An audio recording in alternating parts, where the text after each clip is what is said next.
4 लाख ब्राह्मण वोटर्स हैं और वो सबसे ज्यादा हैं। ब्राह्मण सीट है वो।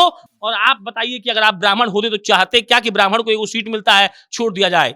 एनडीए से मात्र एक टिकट मिला है ब्राह्मण को बीजेपी की तरफ से और वो उनका नाम मिथिलेश तिवारी है। जीत हार ददन पहलवान और आनंद मिश्रा ही तय करने वाले हैं। ददन पहलवान कितना यादव का वोट काट लेंगे और आनंद मिश्रा कितना ब्राह्मण का वोट काट लेंगे। यादव का वोट काटेंगे तो सीधा सीधा इंडिया गठबंधन तेजस्वी के प्रत्याशी सुधाकर सिंह को नुकसान होगा। आनंद मिश्रा ब्राह्मण का वोट काटेंगे तो सीधा सीधा एनडीए के और बीजेपी के प्रत्याशी मिथिलेश कुमार तिवारी को नुकसान होगा। और जिसको ज्यादा वोट आया मतलब जो जितना वोट काट लिया उसके अपोनेंट वाला पार्टी जीत जाएगा। तो मिला जुलाकर हमको अभी भी लगता है कि मुख्य जो लड़ाई है वो मिथिलेश तिवारी बनाम सुधाकर सिंह है। पहले पहले घुसे एक दुकान पे गए, लौंगलत्ता वहां मिल रहा था, देख के लगा बड़ा अच्छा है, खाए और खाते खाते पूछ दिए गए भैया क्या माहौल है। वो नहीं जानता था कि हम पत्रकार हैं, हम बोले भी नहीं कि हम पत्रकार हैं। वो आदमी खुद से बोला कि वो आनंद मिश्रा आए हैं, बड़ा भौकाल मचाए हैं, खुद से बोला। वो युवा था, दुकान चला रहा था, हो सकता है कि ग्रेजुएशन किया हो, नौकरी नहीं मिला हो, बेरोजगार हो। आनंद मिश्रा बक्सर के नहीं है, जिनको नहीं पता है उनको हम ये बताना चाहते हैं। आनंद मिश्रा आरा के रहने वाले हैं। तो सिर्फ मिथिलेश तिवारी बक्सर के बाहर के नहीं है, पहला बात। और एक बात आप जान लीजिए, हम ये टिप्पणी करना चाहेंगे, बक्सर घूम कर आए हैं, कि बक्सर में जो लड़ाई वेद बाबू है वो होता है चुनाव का लड़ाई। अभी तक ये आप कंफर्मेशन से नहीं कह सकते हैं कि कौन जीत रहा है। सुधाकर बाबू एक ऐसे सुलझे हुए नेता हैं जिन पर आप कोई आरोप नहीं लगा सकते हैं। आप बता के दिखाइए कि मिथिलेश तिवारी हो या आनंद मिश्रा हो या ददन पहलवान हो, उन्होंने कोई भी आरोप सुधाकर सिंह पर लगाया हो। हिम्मत ही नहीं है, इतना सुलझा हुआ वो नेता है। आनंद मिश्रा को कोई 2 लाख 2.5 लाख 3 लाख वोट नहीं मिलेगा। ददन पहलवान को भी 2 लाख 3 लाख 2.5 लाख। ददन पहलवान एक विधानसभा के नेता है भाई। हालांकि ये बात सही है कि बक्सर के यादवों में उनकी बहुत पकड़ है और बक्सर के यादव कुछ हद तक उनको वोट देंगे, लेकिन ये कह देना कि बक्सर के सारे यादव ददन पहलवान को वोट देंगे, ये सरासर गलत है। ये कह देना कि आनंद मिश्रा को सारे ब्राह्मण वोट देंगे, गलत है। ये कह देना कि आनंद मिश्रा को सब युवा वोट देंगे, गलत है। और जो आरोप पवन सिंह पे लगता है कि लौंडा लपटा को ले घूम रहे हैं, उसका वोटर आईडी कार्ड नहीं है, वो आरोप आप यहाँ आनंद मिश्रा पे भी लगा सकते हैं। मेरे घर जब भी कोई खाने पर आते हैं तो मेरे खाने का मेरे पति बहुत बड़ाई करते हैं, तो सुनकर तो बहुत खुशी होता है। लेकिन आप लोग जानते हैं इसका राज है ये आईटीसी का सनराइज मसाला।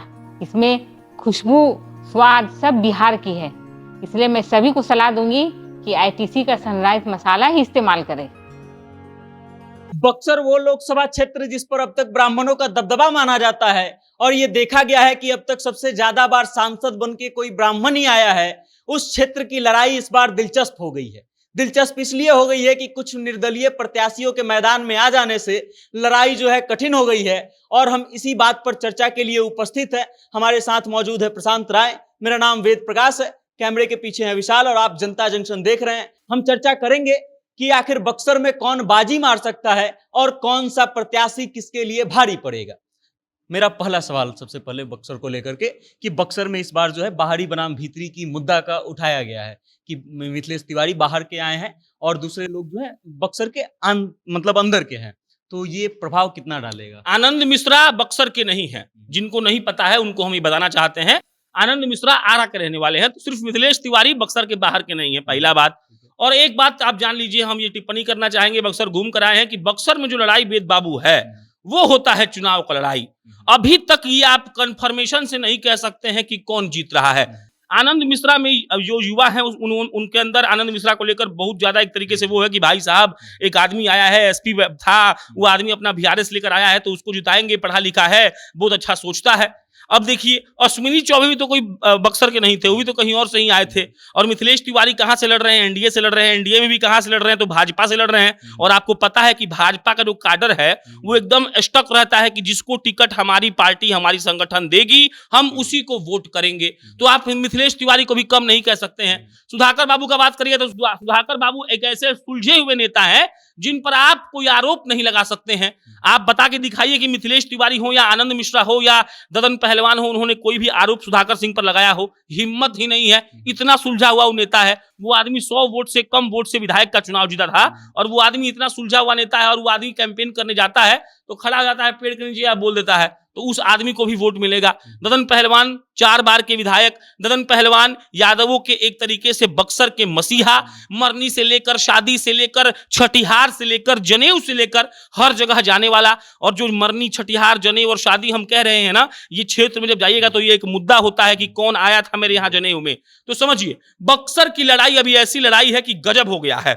अब सवाल पे लौटते हैं। बाहरी बनाम भीतरी की बात थी, ये बात सही है, बाहरी भीतरी हुआ, लेकिन हमको लगता है कि भाजपा के काडर ने लोगों को ये समझा दिया है कि देखो अश्विनी चौबे भी यहाँ के नहीं थे, उसके बाद वहां पर 4 लाख ब्राह्मण वोटर्स हैं और वो सबसे ज्यादा हैं, ब्राह्मण सीट है वो। और आप बताइए कि अगर आप ब्राह्मण होते तो चाहते क्या कि ब्राह्मण को एक सीट मिलता है छोड़ दिया जाए। एनडीए से मात्र एक टिकट मिला है ब्राह्मण को बीजेपी की तरफ से, और वो उनका नाम मिथिलेश तिवारी है। और मिथिलेश तिवारी से हम मिले, उनका इंटरव्यू किए। मिथिलेश जी हमको बोले कि हम जाते हैं और हाथ जोड़कर कहते हैं कि सुनिए ना, आप सब लोग जा रहे हैं सदन में, तो एगो पूजा करने वाला, अगरबत्ती दिखाने वाला भी तो आदमी चाहिए ना। इसका लॉजिक देखिए कितना भयंकर है। तो हमको लगता है कि बाहरी बनाम भीतरी का बात था।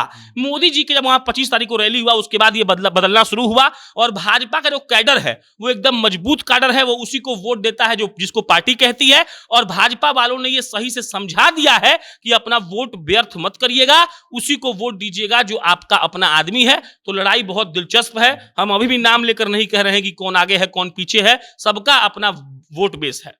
अगर बात करें बक्सर की, तो इस बार की लड़ाई जो है बेहद दिलचस्प इसलिए भी है क्योंकि 15 प्रत्याशी मैदान में हैं। उसमें से ज्यादातर लोग निर्दलीय हैं और कुछ निर्दलीय हैं जो माहौल को एकदम बना करके रखे हैं।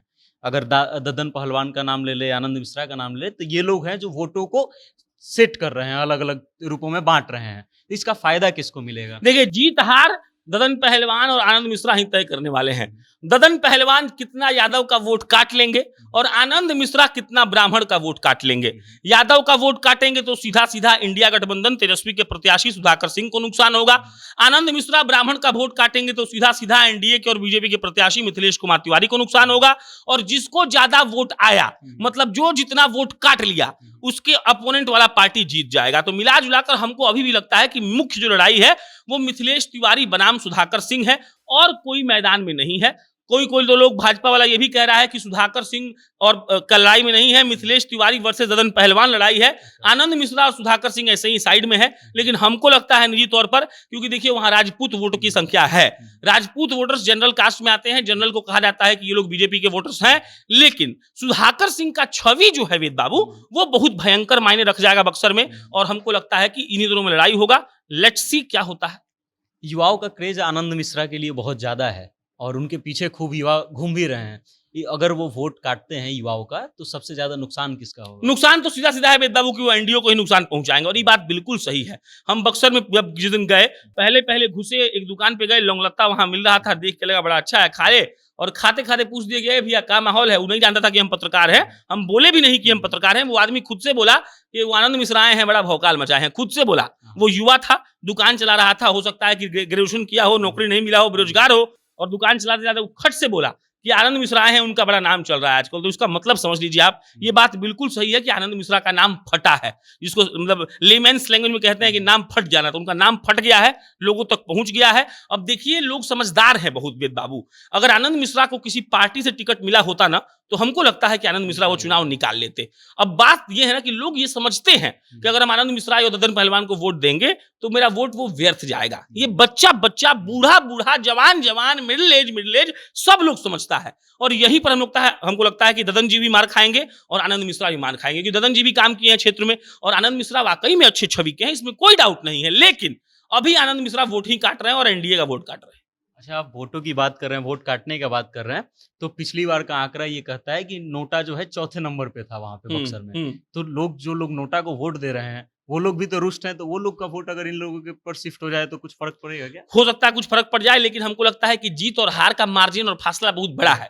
आनंद मिश्रा को कोई 2 लाख, 2.5 लाख, 3 लाख वोट नहीं मिलेगा। ददन पहलवान को भी 2 लाख, 3 लाख, 2.5 लाख। ददन पहलवान एक विधानसभा के नेता है भाई। हालांकि ये बात सही है कि बक्सर के यादवों में उनकी बहुत पकड़ है और बक्सर के यादव कुछ हद तक उनको वोट देंगे, लेकिन ये कह देना कि बक्सर के सारे यादव ददन पहलवान को वोट देंगे, ये सरासर गलत है। ये कह देना कि आनंद मिश्रा को सारे ब्राह्मण वोट देंगे, गलत है। ये कह देना कि आनंद मिश्रा को सब युवा वोट देंगे, गलत है। और जो आरोप पवन सिंह पे लगता है कि लौंडा लपटा को ले घूम रहे हैं, उसका वोटर आईडी कार्ड नहीं है, वो आरोप आप यहाँ आनंद मिश्रा पे भी लगा सकते हैं, क्योंकि कई ऐसे लोग हैं जो बाहर से आके उनके साथ घूम रहे हैं और कई ऐसे लोग हैं जिनका वोटर आईडी कार्ड उनके पास है ही नहीं। तो तमाम बातें हैं, मिला जुला कर देखिए बात क्या है। बात है कि वहां 4 लाख ब्राह्मण है, 3 साढ़े 3 लाख आसपास यादव है, 3 लाख के पास राजपूत है। उसके बाद एक और आप नाम नहीं ले रहे हैं, बहुजन समाज पार्टी से अनिल कुमार लड़ रहे हैं। अनिल कुमार जब वहां मायावती प्रचार कर रहे हैं, उनके लिए आई थी पर्सनली, इतना भीड़ था कि दिमाग चौंधिया आ गया, मेरा गाड़ी 1 घंटा जाम में फंसा रह गया था।